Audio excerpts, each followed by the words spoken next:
Okay, so everyone, thank you so much for joining us today. This is one of the largest trainings we've had so far via Zoom. We have I think we're close to 300, maybe even over 300 people registered for this. So this is absolutely incredible. And it just goes to show really, Hailey, how incredible you are, because people are so interested to learn from you and just hear about your journey. And so Hailey did over 40 transactions in her first year, all while still being able to sail, I think, almost every single weekend in the summer, which is incredible. Because often we think, right, the busier we are, we have less time. People often think that, oh, if they want to increase their production, they got to put in more hours, they got to work harder. And that is not always the case. There is such thing as working smarter and not harder. And so on that note, Hailey, I'm going to let you, take it away and show us how you did it. Thanks, Stevie. Hi, everyone. I am Hailey. I am absolutely humbled and flattered that everybody is here today and wants to hear what I have to say, because I was a new agent a year ago. I had no idea what I was doing.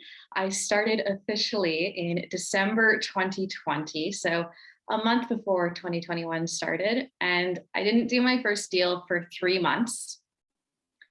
I think that's pretty typical. I think most people can relate to that. It's hard to get going, which is why it's really important to have a roadmap and know exactly what you need to do so you can do it. Very first step, and I've created a little PowerPoint presentation. Let me share my screen here for you.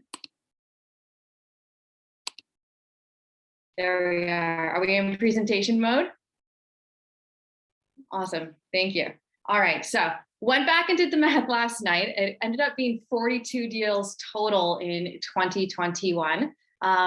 We missed an off-market deal, which was my very, very, very first deal I did, was an off-market deal in Blue Mountain.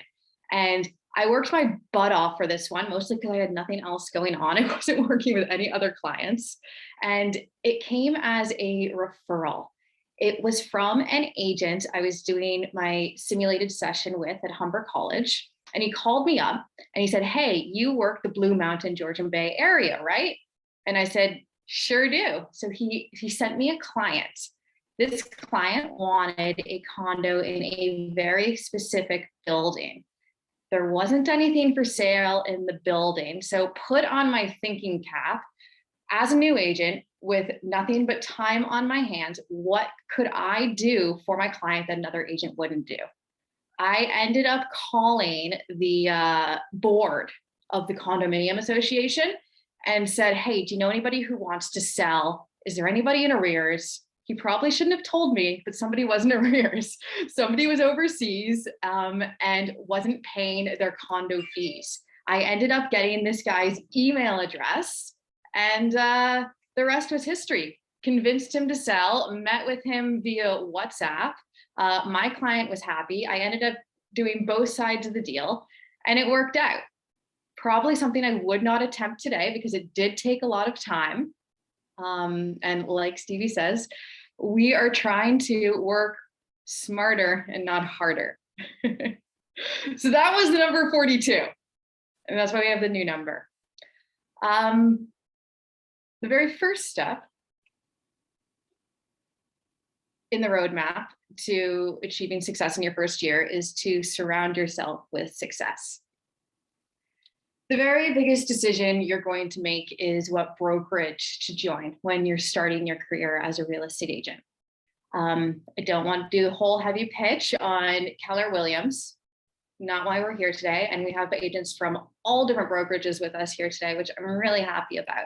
But Keller Williams, for me, was the best choice simply because they provided the tools and the systems that I know I needed as a new agent. Not everybody's self-motivated. I am certainly not. I needed somebody to kick my ass every morning in order to get anything done. And one of the biggest parts of my success, and what I credit most of my success to, is my coaches and my coaching group. So when you wake up every day and you set the tone for the day, by meeting with a small group of other agents just like you, going through the same challenges as you are, and you're all supporting each other, celebrating your successes, helping each other through the downfalls and the setbacks, it makes a difference. And I'll be completely honest with you, I thought it was the funniest thing in the world when I first started that real estate agents have coaches. Why does a real estate agent need a coach? You're selling real estate. And are there coaches for other industries?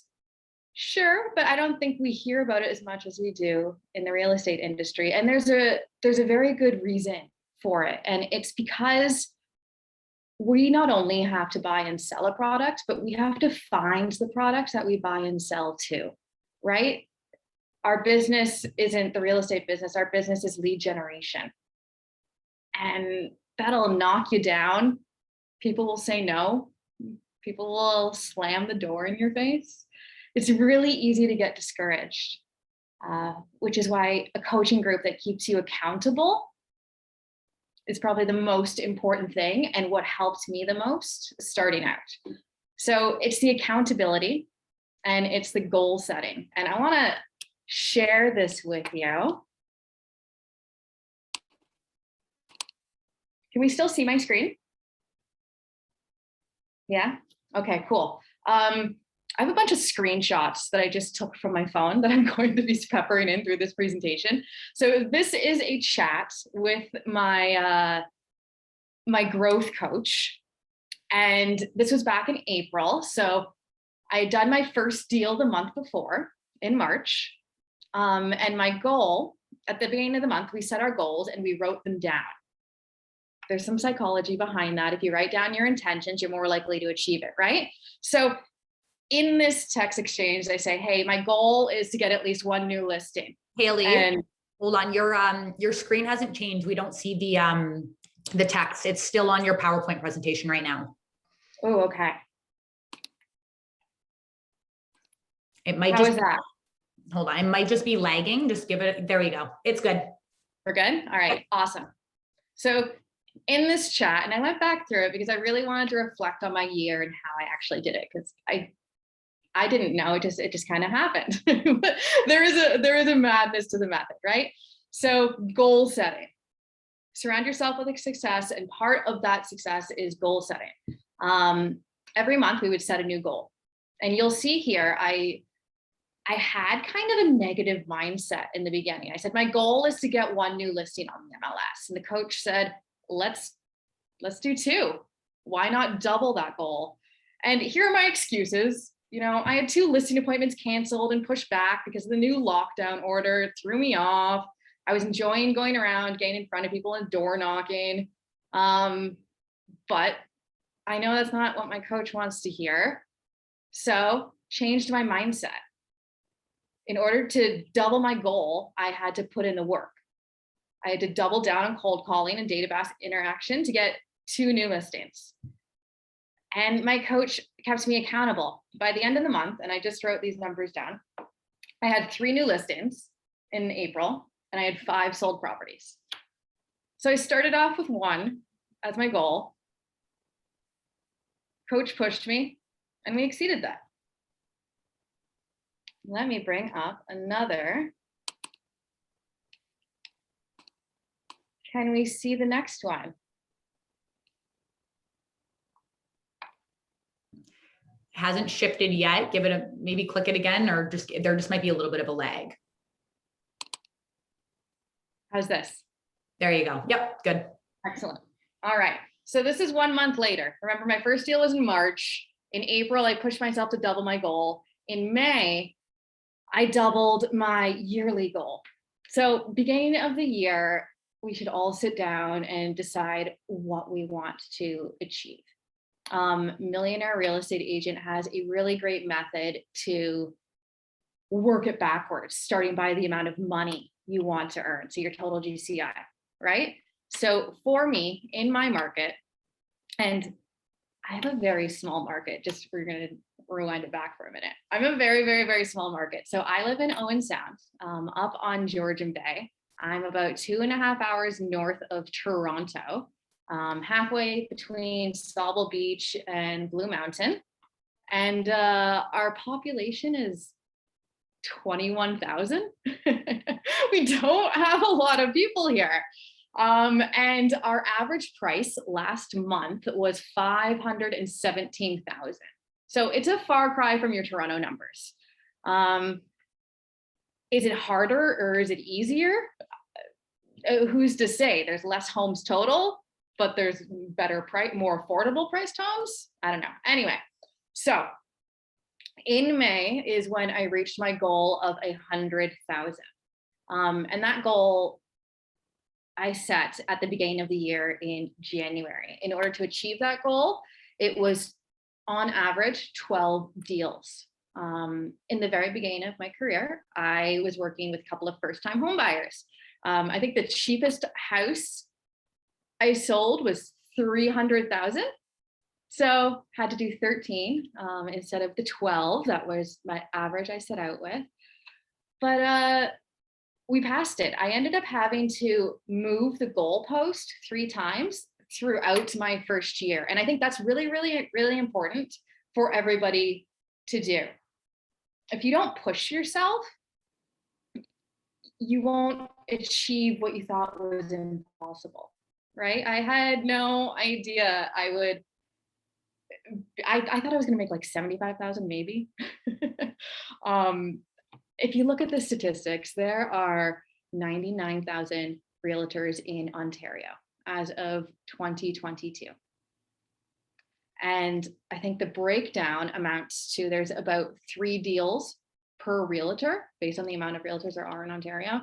And then when you look at the statistics of how many realtors fail in their first year, it's scary. It's frightening, which is why you need the help from your brokerage and from your team and from your coaches. And that's really what pushed me to the next level. Also, it didn't hurt. I am part of the number 6 team across all of KW Canada in good old Wyerton, Ontario. If anybody's ever heard of Wyerton, we happen to have the number 6 team, top producing team. And it is this mentorship that allowed me to just soar. I wasn't thinking anymore, oh, maybe I'll make 75,000. I was pushing myself more and more and more. I've got another little screenshot I want to share with you here. Let's bring this up here. All right, so talked to my coach yesterday. And my big goal last year, I really, really wanted to be Rookie of the Year. And I said I was going to do it from day one. And I couldn't remember when I actually told my coach, because I told my coach, make sure you hold me accountable. Apparently it was in February. So it was this exact same month that I said I wanted to be Rookie of the Year. Which brings us to our next slide over here. Step 2 in the roadmap. Hailey, your screen's I'm not still sharing, am I? Yeah. Reshare. All right. Step 2 in the roadmap. Fake it till you make it. So I called myself Rookie of the Year as early as October of last year. It was kind of a manifestation. If you believe it, it'll happen, right? What I really want to talk about for this step, though, is my very first listing and how I used that and projected confidence in order to get to the next step. So, being a member of the number 6 KW team across all of Canada, I was standing on the shoulders of giants. It's something stupid like 100 years collectively of real estate experience on our team. And I didn't know what I was doing the first couple of months. My team leader, Terry, was generous enough to give me my first listing. Just handed it to me. And I think this is a great move for team leaders to do, because it makes or breaks the agent, right? If you give them their first helping hand up, they can go forever after that. So Terry gives me my first listing, and it's an average house. It's a back split. It's kind of ugly, totally 80s. But I worked that listing like none other. I ended up calling every single neighbor on the street, telling them it was just listed, got all their emails so I could follow up to say what it sold for eventually. And from there, I was able to book appointments because all the neighbors, of course, wanted to know what their home was worth and if they were going to sell. From this one listing, and it was on 6th Ave East, I ended up having 4 listings last year, all on 6th Ave and all from this very first one. I think it's really important that you leverage what you have. And if you don't have a listing, do the same strategy with your brokerage's listings. Talk to every single person, let them know. The next door neighbor was the very first person I called. And she, to this day, is my biggest fan on Facebook. Comments on every single one of my posts. So much so that my own mom asked me, who is this person? Why do they love you so much? But I now have a raving fan who I know is going to recommend me to anybody who wants to sell their home. And it's because of that personal connection I made. Yeah, so just looking at my notes here. So 4 listings on that one street. And it's because I told them all, I've been in the business, like whenever somebody asked, how long have you been doing this? I would say, oh, I'm in my first couple of years, which is true, right? I wouldn't tell them, oh, this is my very first listing. I'm in my first year. I'm brand new. It's my first couple of years. I've done this before. And when you project that confidence, people believe you and they get on board with you. My second sale was a purchase, and it all came from this first listing as well. That was from a referral from an out-of-town agent who was listing a waterfront property. Her name was Sarah. I'm connected with her to this day and just love her to pieces because she believed in me when I wasn't even really believing in myself. As an out-of-town agent, she needed a local agent to take on all her buyer leads. So anybody that came in through realtor.ca, she would pass them on because she wasn't going to drive up in the middle of winter to Georgian Bay to show this little waterfront property. And when I say waterfront, it's on a fantastic street, one of the most expensive streets in our area, all $1 million plus homes. But this property was more of a junkyard than anything else. It had, gosh, what are they even called? Like barrels that homeless people stand around and light fires in. Like old trailers from the 70s. There's a tree growing through the trailer. We had to have that removed before the sale of the property. Just like junky cars, just old stuff hanging around. So it wasn't a gorgeous waterfront property. However, I was able to bring the buyer to it, and she found me because I had the first home listed. She reached out to me simply because I had a listing in the area, and she said, hey, I need somebody to take my buyer leads. Will you do it? Of course, I jumped right on it. And then I leveraged that one as well. And this is really where the fake it till you make it comes in. I went up and down that entire street telling homeowners I specialized in waterfront properties. Now, more so than being just a junkyard on the water, this property had, I think it was 22 feet of water frontage, and it was across the street. So it was like this weird little patch of land, and the house was all the way back here. You couldn't even see the water from the house. It wasn't what you would expect when you say waterfront property. But here I am marching up and down the street telling people I'm a waterfront specialist because that's what I wanted to be. And I knew if I believed it and other people believed it, it would happen. Yeah, I am all for faking it till you make it. Number 3, step number 3, fortune is in the follow-up. I find that you're going to be inundated with leads. As soon as you have a listing, you will get so many realtor.ca requests from tire kickers to the person who eventually buys it, right? And it's easy to get lost in all of that and to not follow up with people. But where you make the money is in the follow-up. It is very rare that we will come across somebody who is ready to buy or sell in the next 30 days.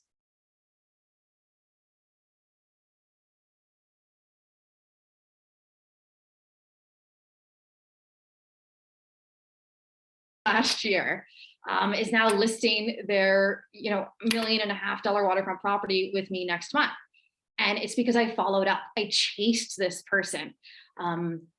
I went to her door. I sent her something in the mail. I called her 3 times to get in there because we kept pushing back the date for the home evaluation. She had people in there doing renovations. She's like, not now. And then we went into lockdown. She said, not now.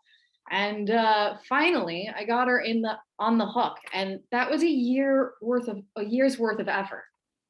So where you make the money really is in your follow-up. And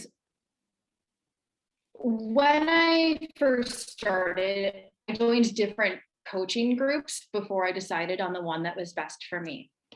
One of the groups I joined was based out of the urban, downtown center in Toronto. They had a daily scripting call and I loved it, but I was super intimidated by all the agents on the call. They said that the goal of their scripting every time we were role playing was to book an appointment. The first time I went up, I couldn't get the appointment. I failed at the practice session. And I realized my goal isn't really to set the appointment. And I think that's when my mindset shifted. And what's really helped me in my business is realizing not everybody is I can't look at everybody like they have dollar signs on their forehead, right? My goal isn't to set the appointment. My goal is to cultivate a relationship. It's to become friends with this person, add them on Facebook, have them follow me on social media. And when and if they decide to sell or buy, I'm in the forefront of their mind because we've developed this relationship. They end up on my email newsletter, which I send out a couple of times a month. It isn't a wham bam, thank you ma'am, super fast thing. Real estate takes a long time. And it also takes a long time to get paid, even when you write a deal. So fortune is in the follow-up. You got to take care of your clients. You got to realize it's long-term. And you got to get them to know, like, and trust you, because that's who we work with, right? Step number 4. So the 4th thing that I did is pick up a stray dog. And I'll explain what I mean by this. Let me share something really quickly here with you. Okay. This is Bandit. Can we see Bandit? Yeah, awesome, cool. All right, Bandit was a lost dog taking himself for a walk on one of the major thoroughfares in Owen Sound. I am a huge dog lover. I'm actually surprised my dog hasn't joined us during this call. I'm a huge dog lover, love dogs, wasn't gonna let this guy take himself for a walk down one of the busiest roads. So I scoop him up, take a video, post it on Instagram, post it on Facebook, share it in the Lost and Found Dogs of Grey Bruce, which is where I am. And it gets shared over 500 times. Every single person that shared it, I thanked for sharing it, and then I added them as a friend. As soon as the dog was reconnected with the owner, and it only took all of 4 hours with the power of social media. As soon as the dog was reconnected with the owner, I reached back out to those people and I let them know. So we had a resolution to the story. So what I mean by pick up stray dogs is lean into your interests, especially on social media. If you love dogs, post a lot of dogs, post your dog at home. People like to see your personality. and people like to see what you are about. Out of the found dog, I ended up with 3 sales last year. I got a listing out of it and 2 purchases out of this one post on social media. I didn't buy into the social media hype. I'm like, there is no way as a realtor, I am going to get a sale out of social media. Didn't make any sense to me.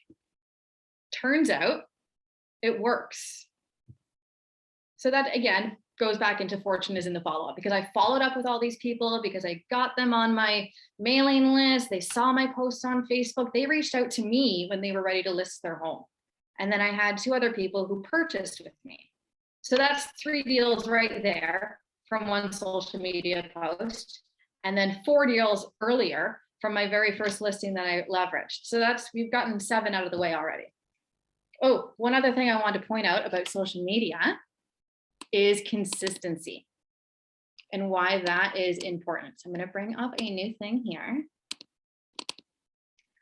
So Instagram is my favorite platform for social media, and then everything is just filtered through Facebook from that. But I wanted to show my consistency there on Instagram. So these are the stories, and you'll see that I missed 1 day in May and then 1 day in June. I like to show up at least once a week on camera, get my face out there so people remember what I look like. And you can see that there is a cohesion there. There is an aesthetic theme, and it's all kind of like the blues of Georgian Bay. And it's all the things that I like to do is what I post about. So I did find I had a setback in my business, and I'll bring this up for you here. And it's pretty funny how easily how easily it is for me to track this. But here's September and October. Can we see that now? So I was not showing up consistently at all in September. I basically took the entire month off.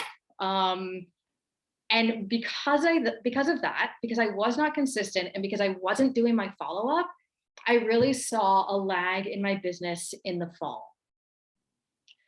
When this happened, that's when I had to get my thinking cap on and decide, what am I going to do here? Because I owe it to myself to show up every day. I owe it to myself to stay focused, and I owe it to myself to be consistent. I ended up leaning on my brokerage and on my team, and I asked every single person with a new listing if I could host an open house for them, because I wasn't putting in the work myself. I was not showing up consistently, had no presence on social media, or very little presence. And everything was falling through the cracks. I really fell to a low point in the fall, and it's because I was sailing all summer.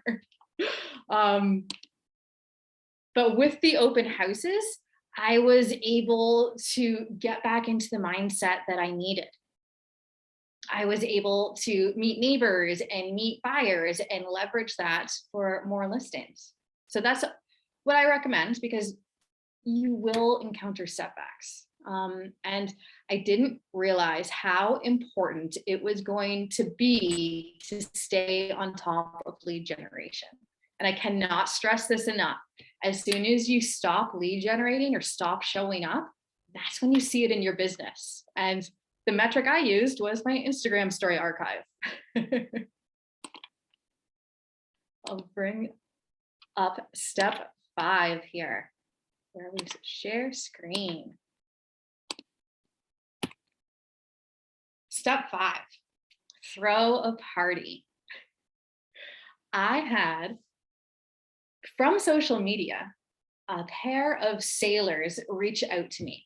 So my husband and I have a sailboat. We love sailing. I went sailing 16 weekends every summer, and I was posting about it on social media.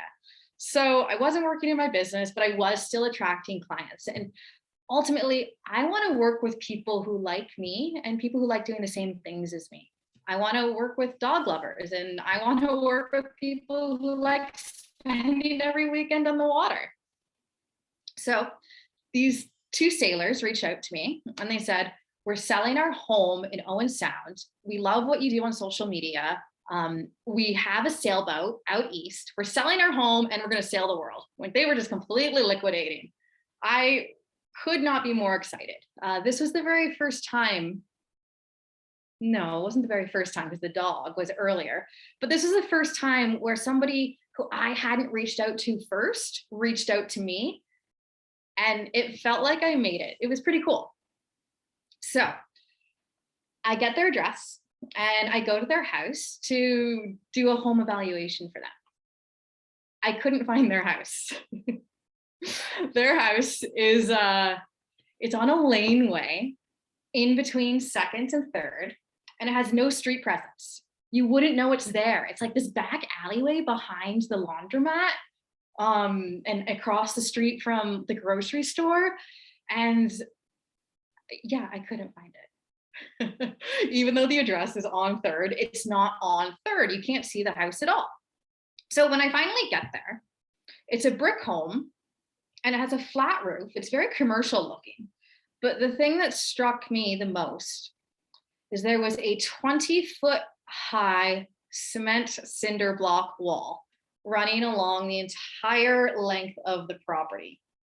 This wall was the back side of an auto shop. I had no idea how I was going to market this property because it was so unique. And here, I'll show you a picture I have here for you of the home itself.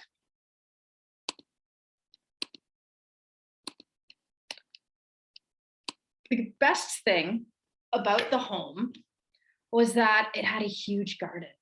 It was beautiful, a really great outdoor space. And you'll see that this was in July. So what better time to throw a backyard party than in the middle of summer? But I didn't throw this party for potential buyers. And I think this is what made the difference. It was the very first day that open houses were allowed again in Ontario since the start of COVID. Like, this is the very, very, very first open house allowed ever. The very same day, that's my dog. The very same day, come here, Finley, come here. Finn, come here. So the very same day, oh my goodness, give me one moment. He's a good guard dog. All good, don't worry.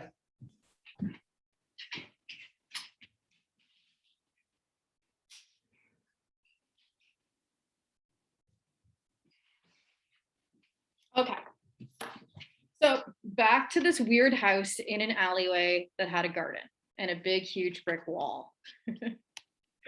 I decided I was going to invite everybody I knew that I had done deals with already. And I was going to throw a party, a broker's open. So that's the big long wall there. For the broker's open, I wanted to leverage this to get people to actually see this property because they weren't going to be able to find it, and to bring in the local community and to cultivate the relationships with other local agents. So I wasn't just inviting KW agents. I invited every single agent who I was friends with on social media, who I had done deals with. And this is the first time I had met any of them in person. And I think it's important to recognize that your local agents aren't your competition. These are your colleagues. This is who you're working with. So they all came to my party. I brought in a local brewery. We had some sliders that my mom made. We had music, but most importantly, we had a local street artist taking over this wall. Get you some more pictures here. So by the end, and before the home was even closed, we were putting together this beautiful art mural up the wall, and it went the entire length, and we had a big huge sunflower that went up as well. And it was something special and unique that brought attention to this weird little property that I had no idea what to do with. Like, of course, it's two hippie sailors who live there who are liquidating their assets to go sail around the world, right? Who else am I going to sell this to? They were perfect to live there. So we decided to beautify the wall because it's ugly. It's an eyesore. We beautify the wall, we extend the garden, we attract somebody in the artist community who falls in love with the place and pays way over asking for it. We have a great day. I get to meet everybody. Everybody gets to meet me. I get to cultivate those relationships, and these are the people I'm going to be working with for years to come, right? Oh, and it got media coverage. I called the local newspaper and I was like, hey, it's the first day for open houses. We're throwing a party. We've got a street artist. There's music, beer, all the good stuff. They weren't interested. They're like, why are you calling us? Is this just like some free ploy for marketing? And I was like, oh, I thought you might be interested. It's going to be like visually appealing. You can get a picture. They don't come. Who does come is actually the chef at the local brewery recommended, who would totally love this and would cover it, is the local arts and culture magazine. So they come out, they take a whole bunch of pictures, they publish a story about it. So my little tiny party at this weird house in an alleyway and a 20-foot high cinder block wall in the backyard ends up getting media coverage and got my clients so much exposure. And yeah, that's what I did.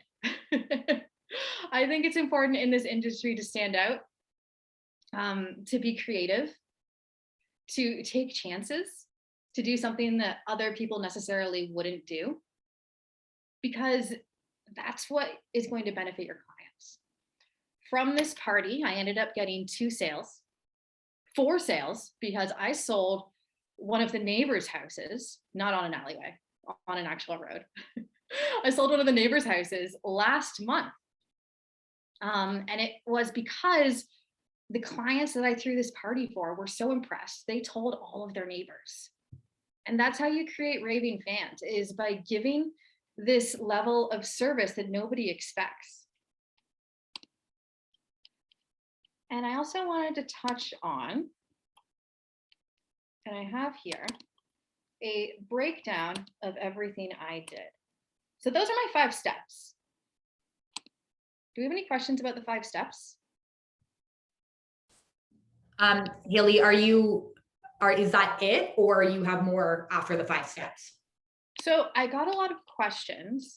Are we still sharing? We're done sharing, right? No, we're done sharing. So if you want to open up to questions, I can go through some of the questions in the chat, and then after that, we can open it up to more questions if you're ready for that. Yeah. So awesome. One of the main questions I got, and I've prepared for this one, is where did your leads come from? What was like the source of your business? So I put together some numbers for everybody. So I've opened up exactly, all my numbers and created some pie charts for you to show you what I did here. But just to go over my 5 steps here again. So surround yourself with success, fake it till you make it.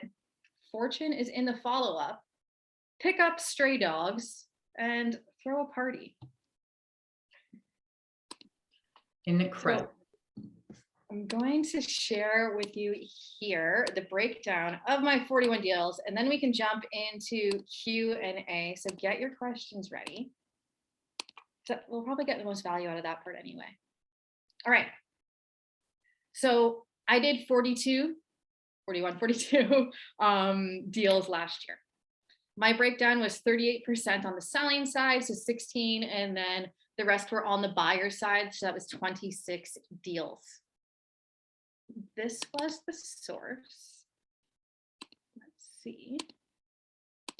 This was the source of all of my business. So 12% of that came from cold calling and door knocking when I was presenting myself as the waterfront specialist.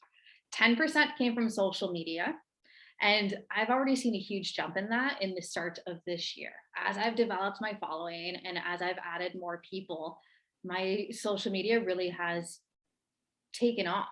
People are coming to me to list their home, which is super weird to me.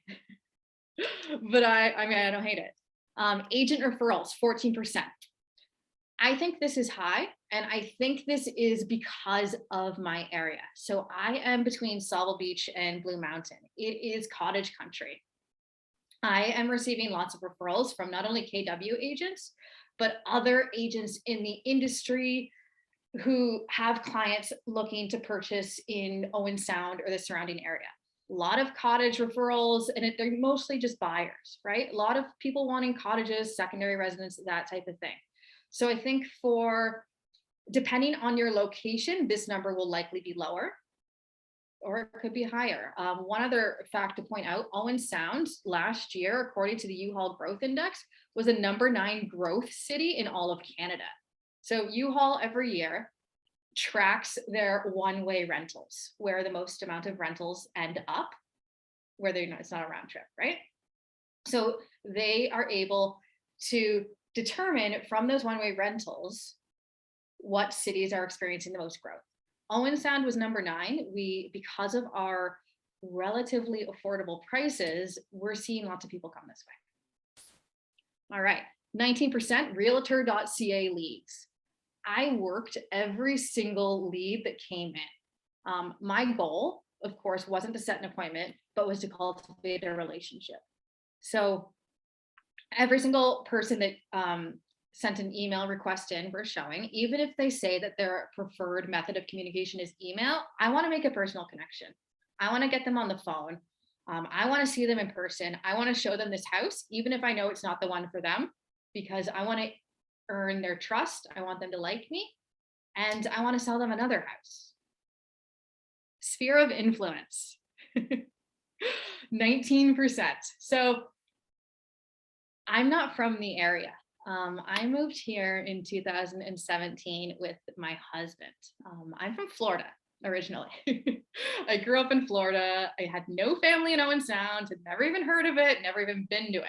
The first time I stepped foot in Owen Sound is when we were doing the final walkthrough for our own house.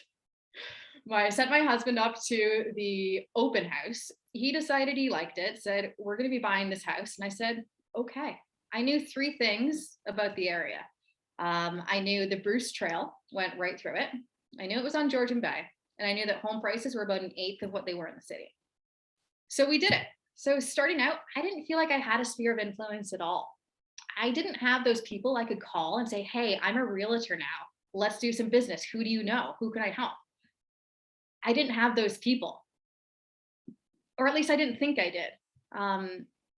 I ended up doing 3 deals from one of the ladies who, like one of my neighbors. And this is going to sound horrible to say. I never really liked her. I never liked our neighbor. And I really didn't think she liked me. But my for sale signs were at the back of the house. I had them all stacked up because I didn't have them on any properties yet. So I just had them outside, leaning up against the back of the house, the mudroom entrance. And she came up to me one day and she said, oh, are you in real estate now? And I said, sure am. Here's my card. She handed my card to her best friend, whose home I sold. And then they purchased another home. And then that friend gave my card to another person. And so I ended up with 3 deals out of my one neighbor who I didn't even particularly really like, which sounds horrible, but it's very true to not be a secret agent, right? The more people who know you're a realtor, the more people you can help. And of course, my biggest share out of my overall sales was from my team. If I didn't have that helping hand up in the very beginning, I totally would have floundered. It was that very first listing that launched my career and which allowed me to find other people to work with. And so I broke this down even further for you, looking at the difference between source of listings versus source of buyers. So this is my listings breakdown. You'll see that sphere of influence was a much larger part when it came to listings. Cold calling and door knocking was about the same. Team was about the same. Social media, however, started to really come into play when it came to listings. And if you think for a second that people on social media are just, Zoomers or millennials with, who are buying homes, it's not. I got listings from social media too. And let's look at this breakdown for buyers. Here we go. Here is the breakdown for buyers. So more agent referrals for buyers. Cold calling and door knocking went down because, of course, you're calling homeowners who aren't necessarily buying. You're accessing them for the sale of their home. Realtor.ca leads. Yeah, lots of those. And again, fortune is in the follow-up. Stay on top of it. Get them on a drip campaign. Figure out what they want and sell it to them eventually. It's not going to be now business, but it will pay off in the end. So I only had 7% of my buyers from social media. This seemed counterintuitive to me. It wasn't what I was going to expect, but that's my numbers. And that's what worked for me. I would love to be one of those agents who is 100% referral business, like 100% sphere of influence. But starting out, I didn't have that yet. I had to rely on my team. I had to rely on internet leads from realtor.ca. And I had to rely on getting down and dirty, cold calling and door knocking. All right, I hope that answers the question about where did your source of business come from. Might have been overkill. I think that more than answered the question for sure. That was incredible. So what I'm going to do is I'm just going to bring us up on the screen here, and I'm going to start going through some of these questions for you, Hailey. Yeah. And yeah, we've got a ton of them in the chat, so we'll get to as many as we can because we do want to respect everyone's time. So don't forget that I told you guys I just got Invisalign, so I have a list right now because this is so embarrassing. Okay. So one of the first questions that we got was, sorry, again, let me just filter through these. I wanted to start with a certain one. Someone did ask if you have a specific CRM that you use to manage all your leads and follow up your goals, all that stuff. Yeah, so Keller Williams has their own proprietary software called Command. And within Command, I keep all my leads. I get notifications for when I need to talk to them. I can set up smart plans, you know, for when their birthday happens or if I need to follow up. So everything's kind of automated for me. I don't need to think about it and I don't miss any of it. And I'm able to keep consistent. So when I kind of fell off in the fall is when I sat down and said, hey, I need to like drill down these smart plans and get everything set up. That comes free with KW. I know there's some other great CRMs out there, but I don't think there's anything better than Command. I'd have to agree with you on that one. Okay, someone asked, what did your lead gen schedule look like for the first 3 to 6 months? Yeah, great question. So everything I have been taught is that you're looking to do between 2 and 3 hours of lead gen every morning. You do it first thing so that your day isn't interrupted and you just get it out of the way and then you do all your showings, whatever else you need to do the rest of the day, right? That didn't work for me. What I like to do is dedicate 1 full day a week to doing all my lead generation, whether that is door knocking from sunrise to sunset or cold calling all day long. I like it when I'm in the zone. I have my scripts. I'm used to talking to people. That's what works for me. And I don't book anything on that day. That day is off limits. Amazing. I've never heard that before. Do what works for you.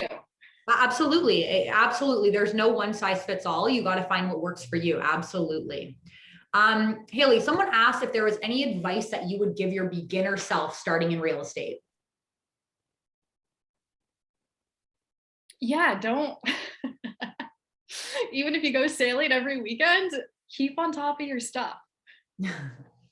Good. So what's really great about the environment we're in now is that it is all digital. So I was doing deals on the sailboat every weekend. I was on the phone the entire time. I used up all my data out in the middle of Georgian Bay. And then I used all my husband's data as well, because I would hotspot for him. He had very expensive phone bills by the end of the summer. But I was just working on the people I had active at that time, like my active buyers and sellers. I wasn't lead generating and I wasn't doing any follow-up. So that's the advice I would give myself if I were to, start again, is stay on top of the follow-up and the lead gen. Yeah. Yeah, we always say, right, lead gen and lead follow-up, it's part 1A and part 1B, right? You can't do one without the other, because if you spend all the time getting the lead, but then you don't do the follow-up, all that work was almost for nothing, right? Right. So, okay, awesome. So someone else asked, in bidding wars, how many did you win and what made your offer stand out besides just price? Was there anything you did that was unique in that way? Because you're obviously very creative. The very first bidding war I ever won, we were up against 9 other offers. There was 10 total.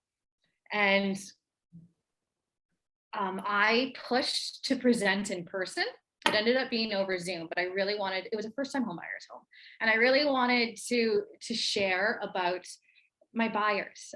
It was in the middle of a home inspection for another buyer. So you're just kind of sitting around all the inspectors there. So I told my buyer, hey, I've got this quick little offer presentation. So I sat my laptop on the stairs and I stood in front of it and did the offer presentation to the seller of the property. I told her all about my clients, and I know money is ultimately the driving factor for most sellers' decisions, but it's a lot harder to say no when your offer is well presented, when it's well written. You have everything, all the inclusions in there that you need, and they're looking at their cute smiling faces of the people who are going to purchase it. I mean, obviously get all your ducks in a row. And I think what really made a difference there is that I was in constant contact with their mortgage broker. Their mortgage broker wrote an actual letter with the seller's address on there that said they are qualified for the purchase of this home at this tax rate. I think that really made a difference, because it wasn't just a standard pre-approval letter. It was, we can buy this home.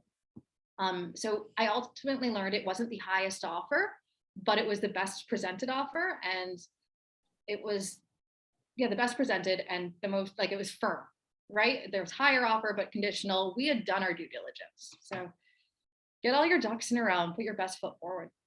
Wow, that's incredible. Okay, we actually had a few people that asked if you would be willing to share sort of what your script is when you either door knock or cold call. Yeah. Does somebody want to come on here and role play with me? I'll role play with you. For the sake of it, we'll keep this. You wanted cold call, you want a door knock, does it matter? Yeah, I'll door knock. Okay. Knock, knock, knock. Hello. Hi there. Wanted to introduce myself. My name is Hailey MacArthur. I am a local realtor, and I just sold your neighbor's house down the road. Did you see the sign? Yeah, you know what we did notice that. Amazing. Well, you'll be happy to learn that it sold for $200,000 over asking, and we had 10 interested buyers. So congratulations on all the equity you've built. Wow, that's incredible. Yeah, we've noticed the market's been pretty crazy lately, but I didn't realize they were selling that high. That's insane. Can you believe it? You live in a really desirable neighborhood. Yeah, we love it here. How long have you lived here? We've been here for about 25 years now. Oh, wow. Is everything still the same as it was 25 years ago? Oh God, no, things have changed quite a bit. You know, even with our house, we've done so much work to it. And yeah, definitely not the same as it was 25 years ago, but we still love it just as much.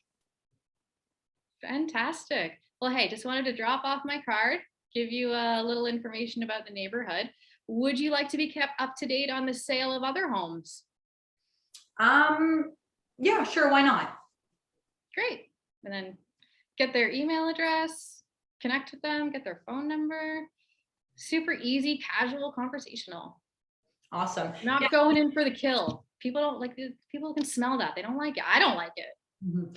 I was just gonna say, and like I was pretty easy for her. However, Hailey made it very clear that her objective is always to cultivate relationships. So her goal there wasn't trying to convince me of anything or book an appointment or like anything like that. She simply was just literally wanting to give the information. Incredible. Okay. Let's see what else we got here. Sorry, guys, I'm skimming through some of these because there's so many. Someone asked, do you use social media for private use, or are the lines kind of blurred between business and pleasure? Okay. I think an all business real estate page is super boring. I don't want to read about like maintenance tips for my home or like what the color of 2021 was. I don't care. I don't think other people super care either. People work with you because they know, like, and trust you, and they think they know, like, and trust you based on your personality on social media. So yeah, I think the goal is to have, like, if you're looking at your spread throughout the week, you should have one post that creates engagement, a call to action, asks a question, gets people to comment or have a discussion. One post should be completely personal post, going on and showing off the lifestyle of where you live. Going on a hike or going on a boat or going for ice cream or, showing a new restaurant, whatever. Number three, you can make that one a business post, but make sure it adds value. Because if you're not adding value and if you're not even entertaining or telling a story, just like get out of here. Absolutely. Okay, we got my girl Naseem here. She's raised her hand. Naseem, you want to unmute and come on? Hey, how's it going? I'm so excited to be on this call. I've always lurked you, Hailey, so it's such a privilege to be here. My question in regards to your door knocking, let's say you're farming and you're door knocking in an area that you didn't sell, but a home was sold in that area. How do you start that conversation if it's not your listing? Okay, I did this in March of last year, and that waterfront listing I have coming up next month was from this. So I claimed it as my farm area. I was like, nobody else is going to sell this area. And then a listing pops up last year. And I believe it was Century 21. So I drove out there. It's like half an hour. I drove all the way out there. And I just started knocking on doors. I told them, this home is for sale. Would you like to be kept up to date on what it eventually ends up selling for so that I'm able to get their contact information to start developing a relationship? And I never mentioned that I wasn't the listing agent. That's not a question people have. Most of the time, they don't realize you're not the listing agent. And if they do, it's not a big deal when you're like, no, but I have an interested buyer. That home wasn't right for them, but your home might be. So make sure you preview the home that you go through if you're using that as the start of your farming circle prospecting. But yeah, lean on, I have a buyer, that home wasn't right for them. I'm looking for something else. So my other question is, and I'm asking a lot of these questions because I have done door knocking and it has not gone well. So I'm like a little scared, but I'm trying to push myself outside of my comfort zone because social media is how I do my lead gen, but I want to try something different. What happens when, you knock on the door and it doesn't go as smooth as how you guys played it? Like, what do you do? Smile. There's not much you can do. Some people, like, I've had like a door slammed in my face. I have this one guy, I called him first. I cold called the street and he was like, I'm gonna die here. They're gonna carry me out a pine box. And so he like hangs up on me. And then I sent him a note in the mail that said, I'm sorry to interrupt your day. Thank you so much for taking the time to, listen to me. I hope you have a great day. And so I saw him when I door knocked that same street like a month later.